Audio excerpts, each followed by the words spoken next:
श्री प्रफुल्ल पटेल। धन्यवाद चेयरमैन साहब। राष्ट्रपति महोदया के अभिभाषण पर ये धन्यवाद प्रस्ताव इस सदन में हम चर्चा कर रहे हैं। मैं तहे दिल से राष्ट्रपति महोदया को अपनी ओर से, अपने पार्टी की ओर से धन्यवाद देना चाहता हूं कि उन्होंने एक बहुत अच्छी सुंदर सरकार की जो 10 साल की कार्यों की हमारे सामने सूची प्रस्तुत की। सरकार की आगे जाने वाली 5 वर्षों में मंशा क्या है उसके बारे में भी एक हमें संदेश देने का काम किया। और ये अच्छी परंपरा एक हमारे संसदीय कार्यप्रणाली में होनी चाहिए। दुर्भाग्य से इन परंपराओं को आप भी बड़े पीड़ित होकर कई बार महसूस करते हैं कि जिस तरह से इनको निभाना चाहिए हम उस ओर निभा नहीं पाते हैं और कई विभिन्न मुद्दों पर हम भटकते हैं। कई टोका टोकी होती है, कोई अच्छे मुद्दे जो होते हैं उनको नज़रअंदाज किया जाता है। लेकिन ये परंपरा को आप और किस तरह से अच्छा कर सकते हैं उसके लिए भी हम आगे आशा रखते हैं, अपेक्षा रखते हैं। और मुझे हमारे कई विपक्ष के साथी, नेता प्रतिपक्ष और बाकी लोगों के भी और इस साइड से भी कई हमारे साथियों के जो यहाँ वक्तव्य हुए उसको सुनने का मौका मिला। कुछ बातों को मैं थोड़े अपने बोलने में आगे स्पष्ट भी करना चाहूँगा। सबसे पहले एक और जो सुबह धन्यवाद प्रस्ताव हुआ आभार का, हमारे भारतीय क्रिकेट टीम को मैं भी अपने ओर से, हमारे दल की ओर से बहुत बहुत सराहना चाहूँगा कि उन्होंने हमारे देश का नाम ऊंचाइयों तक पहुंचाया, रोशन किया। और आगे आने वाली पेरिस ओलंपिक्स भी है, जो पेरिस ओलंपिक्स में जिस तरह से पिछले ओलंपिक्स में हमने बहुत शानदार प्रदर्शन किया, आगे आने वाले इस ओलंपिक्स में भी हमारे सभी जो खिलाड़ी हैं उनको भी मैं अपनी ओर से शुभकामनाएं देना चाहता हूं। सर, यहाँ पर अलग अलग मुद्दों पर चर्चा हुई। चलिए हम शुरू करते हैं। जो संवैधानिक सदन है, जिसमें हम लोगों ने, महान पुरुषों ने, हमारे बहुत पूर्वजों ने, जो सामने अभी हमारी पुरानी पार्लियामेंट बिल्डिंग जिसको हमने संविधान भवन का नाम दिया है, संविधान सदन जो सेंट्रल हॉल है, और यहाँ पर कई महानुभावों ने संविधान की बात से अपनी बातों को रखने की कोशिश की। सभी को मालूम है कि हमारा भारत का संविधान ये सब श्रेष्ठ जो संविधान है विश्व में, उसमें सर्वश्रेष्ठ माना जाता है। और आज 140 करोड़ लोक संख्या में अगर हम यहाँ पर डेमोक्रेसी को, लोकतंत्र को अगर हम जिंदा रख पाए हैं तो केवल और केवल भारतीय संविधान के आधार पर ही हम ये हमारे लोकतंत्र को जीवित रख पाए हैं। सरकारें आई हैं, सरकारें गई हैं, चुनाव हुए हैं, और उसके बाद भी हम लोगों ने इस पूरा जो लोकसभा का जो चुनाव हुआ, भारत के संविधान पर प्रहार हो रहा है, भारत के संविधान खतरे में है, इस तरह की बातें हमको बार बार सुनने मिली। ये बहुत ही दुर्भाग्यपूर्ण है। खास करके सभी लोग आज संविधान के तहत ही आज इस सदन में बैठे हैं या उस सदन में निर्वाचित हुए हैं, लेकिन फिर भी हमने हमारे संविधान के बारे में काफ़ी कुछ हमने इधर उधर की बातें की है। थोड़ा बहुत हम लोग जब संविधान की बात करते हैं, हमारे फाउंडिंग फादर्स ने कॉन्स्टिट्यूएंट असेंबली में जो भी कुछ चर्चाएं की, डिलिब्रेशंस किए, वो तो हम सब लोगों को कई माध्यम से हमको इतने वर्षों में सुनने और जानने मिला है। लेकिन थोड़ा बहुत अगर हम डेमोक्रेसी की जब बात करते हैं और जब हम विदेशों की बात करते हैं, America is supposed to be the oldest democracy in the world. Puri साहब, आपको तो अपने अंतर्राष्ट्रीय कई कार्यकालों में देखने मिला होगा, कई देशों के संविधानों के बारे में भी सुनने पढ़ने मिला होगा।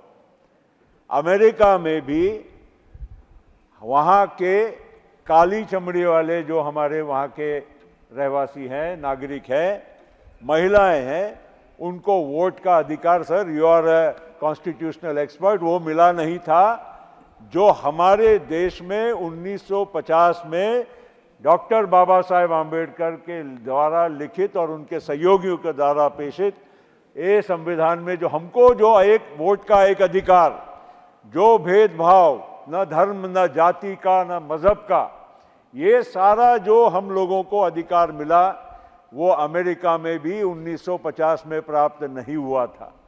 और मार्टिन लूथर किंग ने वहाँ पर ये मुहिम चलाई, महात्मा गांधी से प्रेरणा ली और वहाँ के नागरिकों को, महिलाओं को, काली चमड़ी वाले हमारे वहाँ के भाई बहनों को वोट का अधिकार 60 के दशक में मिला। संजय भैया, ये भी हम लोगों के लिए एक यहाँ पर बहुत सोचने समझने की बात है। और इसलिए भारतीय संविधान को जो हम, क्या बात कर रहे हो संजय भैया, आप भी संजय, वो भी संजय, कोई चिंता मत करिए। ताली, हाँ बिल्कुल बात सही है, जो मैं रख रहा हूं उसमें आपको आपत्ति हो तो कोई बात नहीं। Anyway sir, I know what point I am making. Praful ji, and एक सेकंड, मैं अक्सर कहता हूं कि मुझे लोकसभा का सदस्य बनने का मौका मिला। मैं जितने महीने लोकसभा में रहा, एक महीने में 2 साल के बराबर आप रहे हैं पार्लियामेंट में। इतना अनुभव है। Thank you sir. मैं कोई अपने आप को ज़्यादा ज्ञानी नहीं समझता, प्रैक्टिकल आदमी हूँ और प्रैक्टिकल बात कर रहा हूँ। और मैं इतना ही कहूँगा कि जो भी कुछ हमारे देश ने आज 75 साल के बाद भी जो हम देख रहे हैं, ये संविधान के तहत ही ये सब कुछ हो रहा है। और इसीलिए इतना अफसोस होता था कि पूरे चुनाव में संविधान खतरे में है। संविधान अगर बदला, 400 पार होगी तो संविधान बदला जाएगा, ये इनके किसी का आरक्षण चले जाएगा, किसी के अधिकार छीने जाएंगे। ये किस तरह की छोटी बातों को लेकर इस राष्ट्र का चुनाव हम लोग लड़ रहे थे। और इसीलिए नहीं, छोटी बात थी क्योंकि सच्चाई नहीं थी, इसलिए छोटी बात। प्रियंका जी अभी बोल दिया ना चेयरमैन साहब ने, अब अपनी क्यों मेरे सामने बात करती हो। मेरा ये कहना है सर,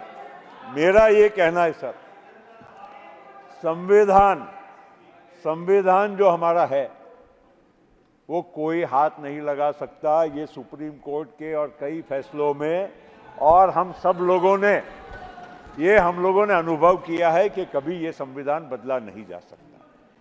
और अगर संविधान की बात कर रहे हैं हम लोग, ये अगर कोई सोचे, किसी ने ये बात नहीं की नड्डा जी, मैं ये भी कहना चाहता हूं, दुर्भाग्यपूर्ण रहा कि जिस संसद में, लोकसभा में, जहां पर हम कानून बनाते हैं और फिर इस सदन में हम उसको पारित करते हैं, उसको सेकंड करते हैं, मुझे ये बताइए कि 100 से ज्यादा एससी और एसटी के एमपीज वहां पर सभी पार्टियों के उस सदन में निर्वाचित होके आते हैं। क्या वो 100 एमपीज कभी हमारे संविधान में अगर कोई परिवर्तन करके एससी एसटी का या किसी भी वर्ग का हम आरक्षण या उनका अधिकार छीनने की बात करेंगे तो क्या वो एमपीज उसको समर्थन करने वाले हैं? क्या किसी भी पार्टी के होंगे तो उसमें एक नहीं होंगे? ये बात को हम लोग उतना इफेक्टिवली जितना हम कहना चाहिए था हम नहीं कर पाए। ये लेकिन बात सच्चाई ये है कि संविधान को कोई हाथ नहीं लगा सकता। भाई साहब, अब मैंने क्या कब बोला और आज बोला मैं बताऊंगा। हमारे one second Shakti Singh, mister Shakti Singh,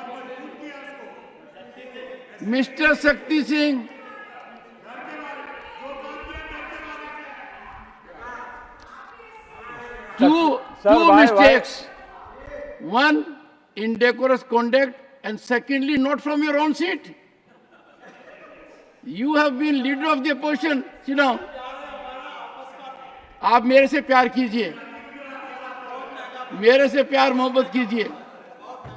yes sir, अभी संविधान के पर प्रहार और ये सब बातें पहले भी हो चुकी है, दोनों बाजू से हो चुकी है, इमरजेंसी की बात हुई, सब कुछ हुई, इसलिए मैं उसको दोबारा दोहराना नहीं चाहूँगा। लेकिन अभी संविधान में चुनी हुई सरकारें होती हैं। हमने 356 का कितना उपयोग हुआ है, दुरुपयोग हुआ है, इस पिछले 75 साल में ये हम लोगों को मालूम है। और ये किस दौरान हुआ है ये, और पिछले 10 साल में कितनी बार इसका उपयोग हुआ है, जरा इसका भी तो विश्लेषण या होना चाहिए कि नहीं होना चाहिए। 10 साल में एक बार भी इस सरकार ने कभी 356 का इस्तेमाल करके कोई भी चुनी हुई सरकार को हटाने का काम नहीं किया है। ये बात को भी हम लोगों को स्वीकार करना पड़ेगा। और अभी तक मेरे नेता, मेरे चेयरमैन साहब, मेरे नेता पवार साहब अभी कुछ वक्त पहले यहाँ हाउस में थे, संजय जी के बगल में ही बैठे थे। पवार साहब 1900 एक सेकंड, संजय जी उनके बगल में बैठे थे। ठीक है, कोई बात नहीं, एक ही बात है, एक ही बात है, एक ही। उन्होंने मेरी जगह ले ली है, उन्होंने मेरी संजय जी जो जगह मैंने खाली की आपने ले ली, कोई चिंता नहीं। वो अभी कौन कितना किनके साथ रहा है उससे मेरे से बेहतर आपको मालूम नहीं हो सकता। प्रफुल्ल जी, संजय जी कुछ भी कर सकते हैं पर किसी की खाली जगह पर नहीं बैठेंगे। वो अपने ही स्थान पर बैठेंगे। तो सर, पवार साहब 1980 में महाराष्ट्र के मुख्यमंत्री थे। 80 में सरकार केंद्र में वापस बदली, और सरकार जब बदली तब उनको एक फोन आया कि आप हमारे दल में या हमारे साथ हो जाइए तो आपकी सरकार बरकरार रहेगी, और अगर आप नहीं आएंगे तो सरकार में आप कल दिखेंगे नहीं। ये 356 का इस्तेमाल 1980 में हमारे नेता पवार साहब के साथ ही हुआ था। ये मैं आप सब लोगों को खाली यहां पर स्मरण कराना चाहता हूं। Sir,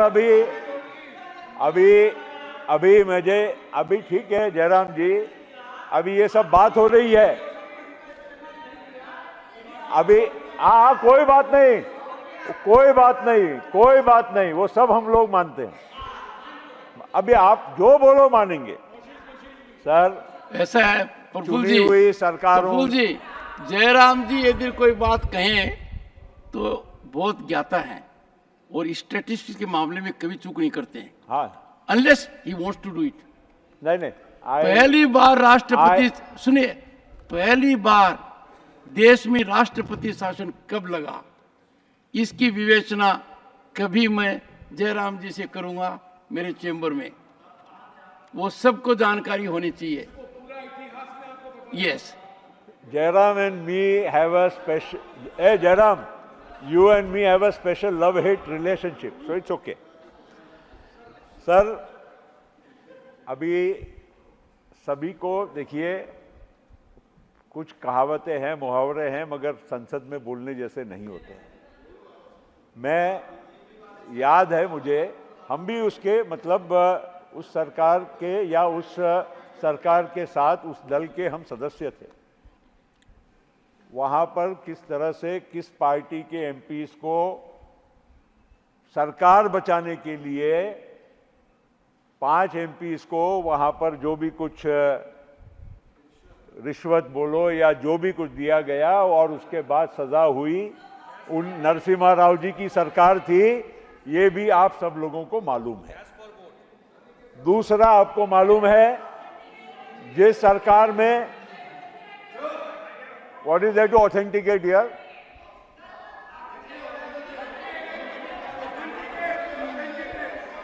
What is there to authenticate?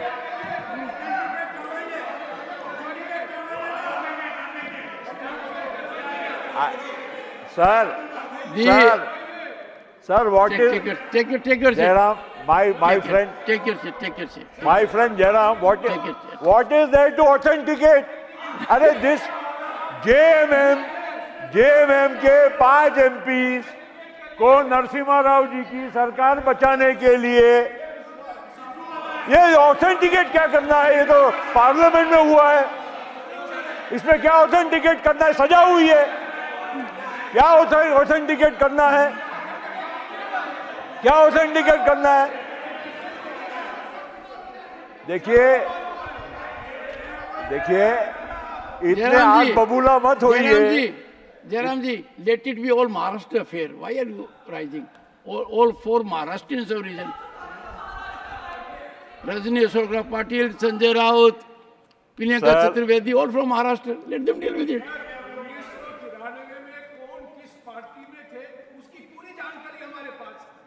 कोई बात नहीं। अरे चलिए प्रफुल्ल जी, अरे हम थे ना पार्टी में, हम कहाँ ना बोल रहे हैं, हम पार्टी में थे और इसीलिए इसमें ऑथेंटिकेट क्या करना है? ये तो संसद में हुई घटना है।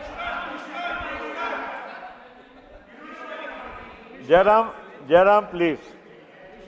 Sir, US India nuclear deal के वक्त हम भी सरकार में थे। प्रफुल्ल जी, एक चीज, यस सर, हमारे राजस्थान में जयराम जी कब कहते हैं कि जयराम जी कि जयराम जी, तो आप ऐसा जयराम जी मत करो। Sir, US India nuclear deal, वो भी लोकसभा में, हम 2008 में सरकार में, मैं भी एक सदस्य था, और कोई बात नहीं, वो आपके ही, वो चिदम्बरम साहब कहाँ गए? वो चेयरमैन थे। Don't talk about all this. आप दुखी होंगे। हाँ, तो चेयरमैन, कोई बात नहीं। Air India, don't worry sir, US India nuclear deal. No sir, अगर मुझे कोई फर्क नहीं पड़ रहा है, आप टोकते रहो, मैं बोले जाऊंगा। बोलिए please. Nothing will go on record except what you say. Sir, US India nuclear deal, now they want me to authenticate what was shown live on the television, which is recorded in Sansad TV. Do they want me to authenticate that also? Go ahead. Did that happen here or not in the Lok Sabha? So who is responsible for constitutional morality? Who is responsible for running the government according to the constitution? अपनी सरकारें बचाने के लिए आप कुछ भी करने को, कॉम्प्रोमाइज करने को तैयार है, रिश्वत देने के लिए तैयार है, कोई भी स्तर पर उतरने के लिए तैयार है। तो ये आज जो यहाँ पर जो बहुत बड़े यहाँ पर लेक्चर दिए जा रहे हैं हमारे कोई बात नहीं।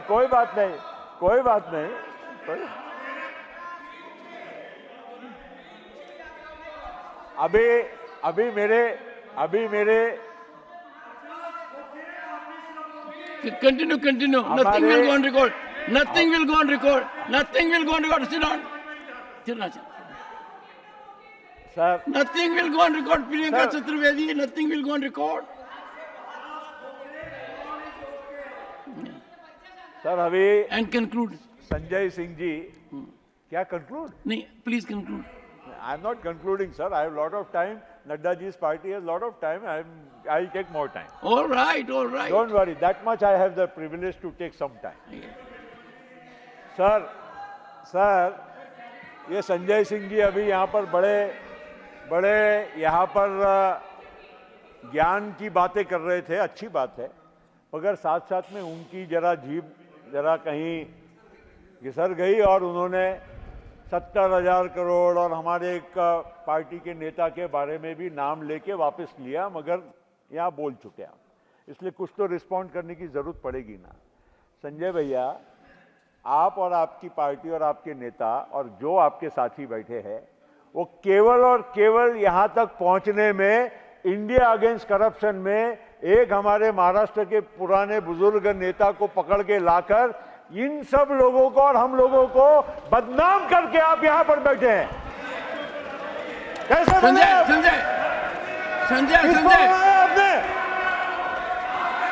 Sanjay, India against corruption. nothing will go on किसके record against में था? except what Mr. Patel ये said. सब लोगों के against Nothing में will था। go on record. किसके अगेंस्ट में गया? आप किसके वजह से आए? आपने बोला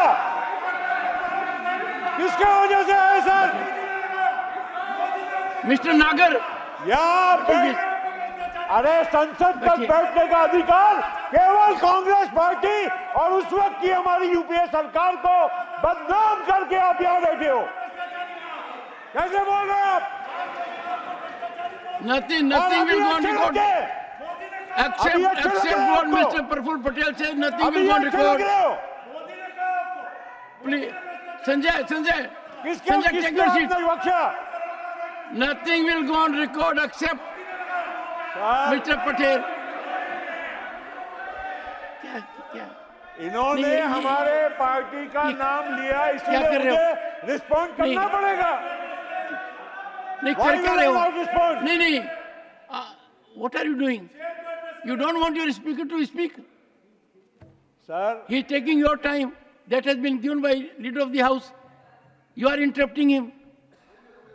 For what good purpose? Sir Let everyone express.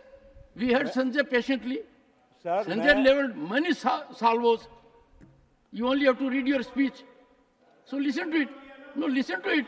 हाँ तो आपने हमारा पार्टी का नाम लिया, हमारे पार्टी के नेता का नाम लिया, कैसे बोल सकते हो नहीं लिया? But no, nothing. आपने लिया ना भी? हाँ तो संजय। आपने किसका लिया? 70,000 करोड़ का अगर सिंचाई घोटाला आपको लगता है Nothing तो will go on आप record जो except what Mr. घोटाले Patel said. जिन्होंने किए उनके साथ क्यों बैठे हो?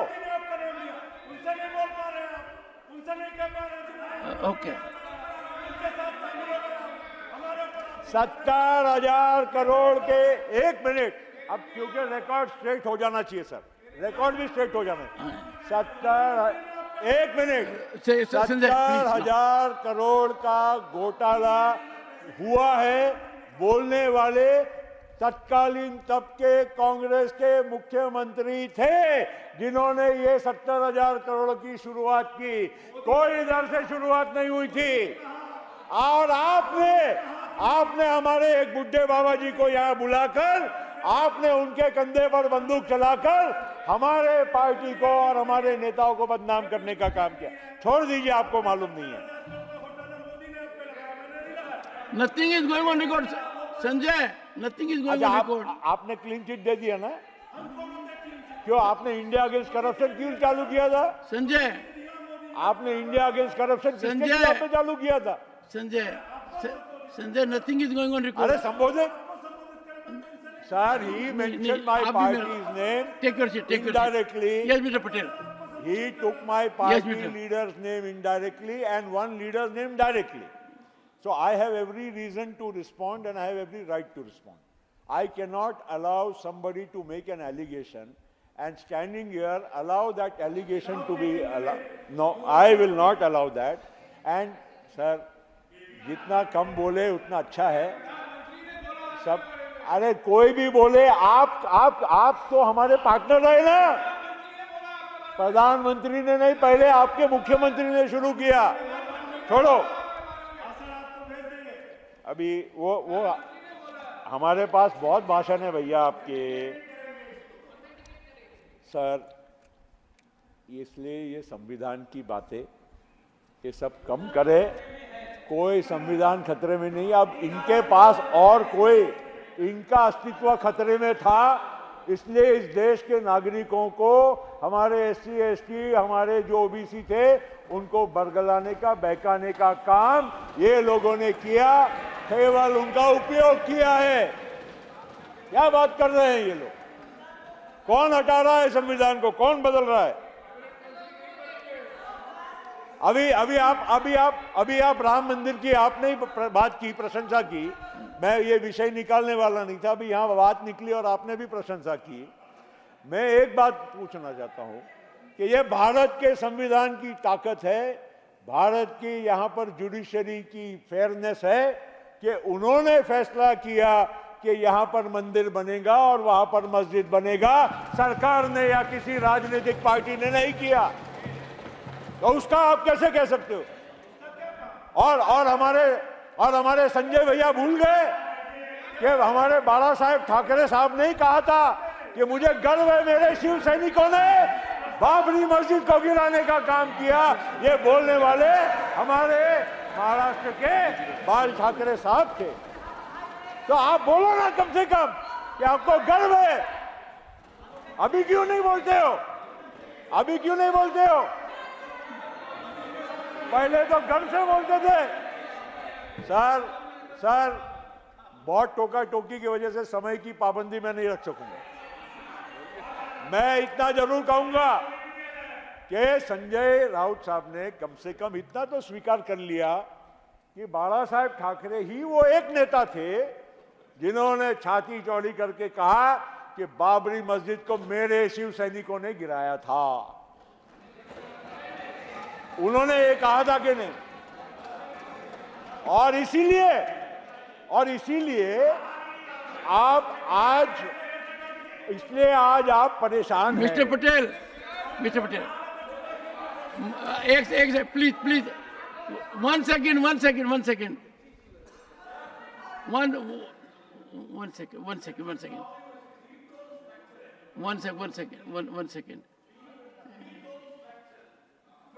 Nothing goes on record, John Britas. Nothing goes on record. It's a lung power being misutilized. Yes, please continue. Sir, I am only stating the obvious. I am not, मैंने कोई भी चीज, shut up.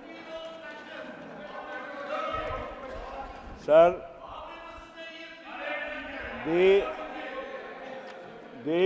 I am saying something which he cannot deny. अगर वो deny कर ले तो बात आप बोल दीजिए कि मैंने गलत बोला है। ये रिकॉर्डेड है, अखबारों में है, टेलीविजन में आप कहेंगे तो ऑथेंटिकेट भी कर सकता हूँ।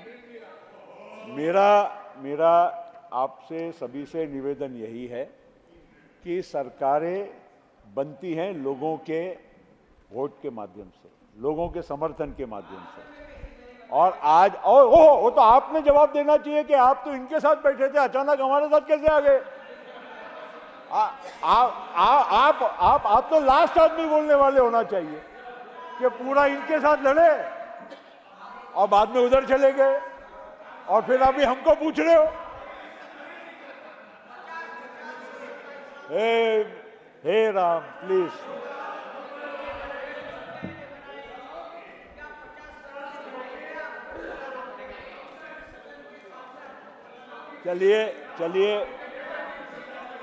चलिए अब बहुत कुछ हो गया।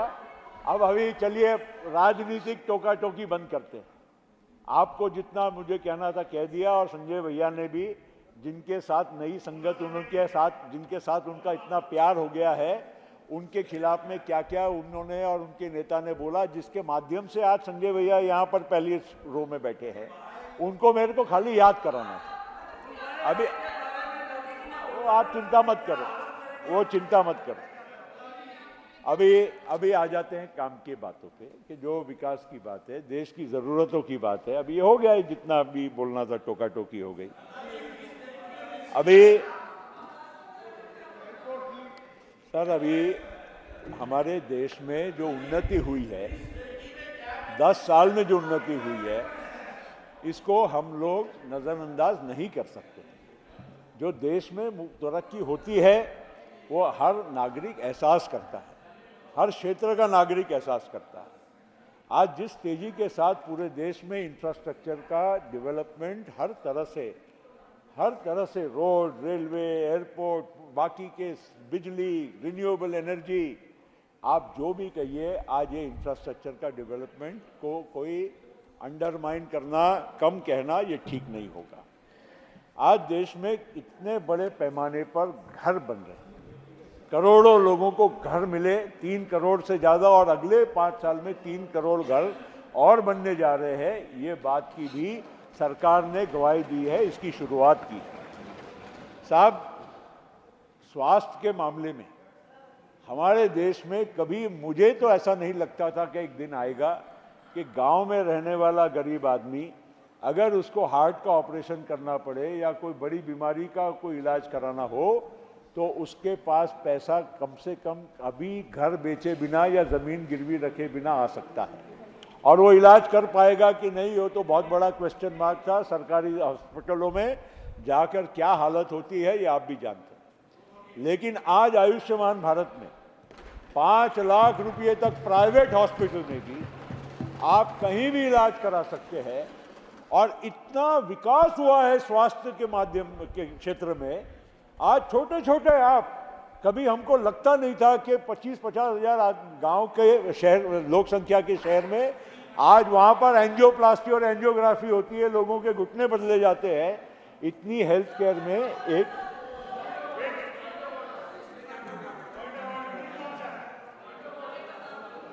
What is your point of order? Under what rule? अभी प्रियंका जी जरा कम बोले तो रूल अच्छा रूल है। Priyanka ji rule, Priyanka ji under what rule? Sir, Mike, point number 240, irrelevance or repetition. And the chairman, after having called the attention of the council to the conduct of a member who persists in irrelevance or in tedious repetition, either of his own arguments or of the arguments used by other members in the debate, may direct him to discontinue his speech. And I will also request you, sir, for all the extra time that is going out of others, it should be deducted out of the BJP account. Yes. This is my request to you, sir, but this is irrelevant, Honorable Chair has already... repetitive, and going on responding to other member. You will have to take that call, sir. Honorable Chair has already agreed that he will be allowed to speak and that time will be deducted from the BJP quota. What अंगूर खट्टे हैं प्रियंका जी के, क्या है, क्यों इतनी तकलीफ हो रही है? चलिए छोड़िए, आपको मुबारक साहब।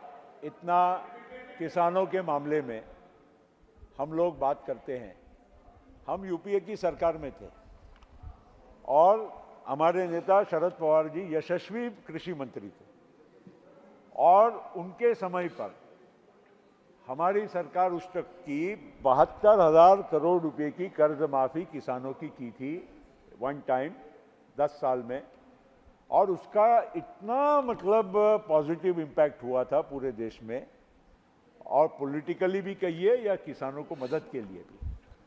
आज हम लोग भूल जाते हैं सर कि केवल 4 साल में किसान सम्मान निधि के माध्यम से 3,20,000 करोड़ रुपया किसानों को मिल चुका है, और हर सालाना वो रकम, हर सालाना 80,000 करोड़ रुपया और मिलती जाएगी। आज डायरेक्ट ट्रांसफर है, मतलब एक बार 72,000 करोड़ की इतने बाजा गाजा हुआ, और आज 3,20,000 करोड़ रुपया और निरंतर जारी योजना के बारे में हम लोग बोलते हैं कि किसानों के लिए क्या हो रहा है।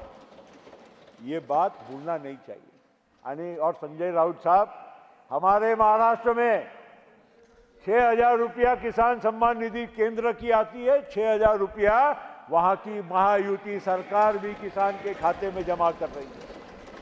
तो इसको ऐसा हल्का पुल्का कुछ भी कह के मलना ठीक नहीं होगा। आज साहब मैं थोड़ा महाराष्ट्र के भी बारे में बोल दूं, क्योंकि वक्त के हिसाब से थोड़ा महाराष्ट्र के 1-2 इश्यूज हैं। हमारे किसान वहां पर आज गर्व महसूस कर रहे हैं। परसों बजट हुआ, 14,000 करोड़ रुपए की योजना करके पूरे बिजली के, पूरे महाराष्ट्र के किसानों की बिजली के बिल माफ हो गए, और आगे आने वाले 7.5 हॉर्स पावर तक का उसको बिजली फ्री मिलेगी, दिन में मिलेगी। ये फैसला हमारे सरकार ने वहां पर किया है। और इसीलिए देखिए, बदहज़मी तो होना स्वाभाविक है। कोई अच्छा काम होगा, अच्छे का तो विरोध आप कर नहीं सकते।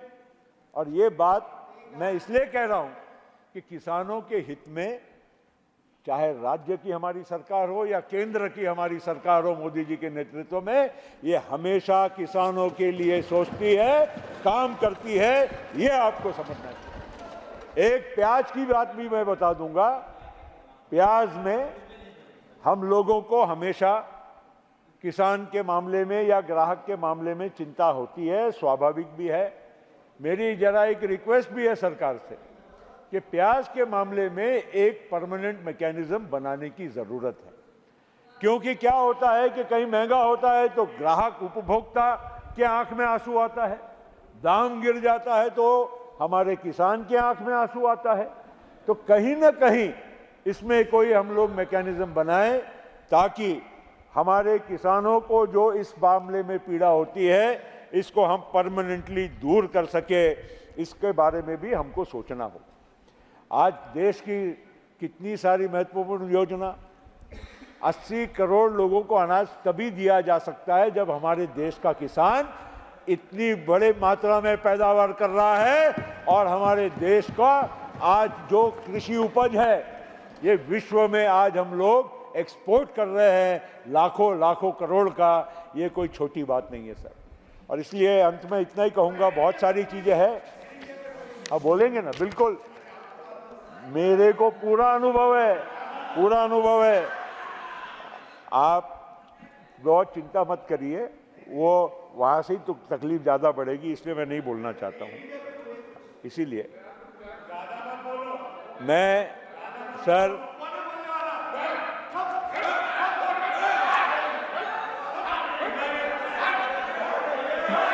नीरज जी, क्या दर्जा है? सुरेंद्र जी, नादे जी, नीरज जी, सुरेंद्र जी, सुरेंद्र प्लीज, नीरज जी, प्लीज, खड़गे जी, साकेत जी आप अपनी सीट पे जाइए, आप अपनी सीट पे जाइए, साकेत जी आप सीट पे जाइए, बैठिए, नीरज जी प्लीज बैठिए। वाइस चेयरमैन नदीमुल जी आप बैठिए प्लीज। वाइस चेयरमैन सर और खड़गे जी लीडर ऑफ ऑपोजिशन साहब और नड्डा साहब, हमारी रिक्वेस्ट है, मतलब आप सभी को, किसी एक के लिए नहीं है, रिस्पेक्ट सबकी रहनी चाहिए। Please do not talk like this which becomes like a laughing stock for the whole country. Please, it's a request. मुझे कोई I am making my political points, आपको टोका टोकी करने की जरूरत नहीं है। उनको किसको बोलना है? ऐसा नहीं होता है। देखिए सर, आज हमारे देश का पूरे विश्व में आज एक विशेष स्थान बना है और ये सभी लोगों की खून पसीने की मेहनत की ये कमाई है। सरकार की कमाई तो है ही, लेकिन इस देश के 140 करोड़ लोगों की भी तो कमाई है कि आज विश्व में हमारे भारतीय, आज चाहे कहीं भी किसी भी क्षेत्र में आप देखिए तो अव्वल स्थान पर आज जाकर वहाँ बैठे हैं। इतना कम बोले कि भारत का मूल निवासी तो नहीं कह सकता, लेकिन भारत के मूल निवासियों का सुपुत्र हमारे यूनाइटेड किंगडम का प्रधानमंत्री भी बन सकता है, आयरलैंड के बन सकते हैं और देशों में बन सकते हैं। ये भारत के और बड़ी बड़ी कंपनियों को, विश्व स्तरीय जो बड़ी से बड़ी कंपनियां हैं उसको भारतीय हेड करते हैं।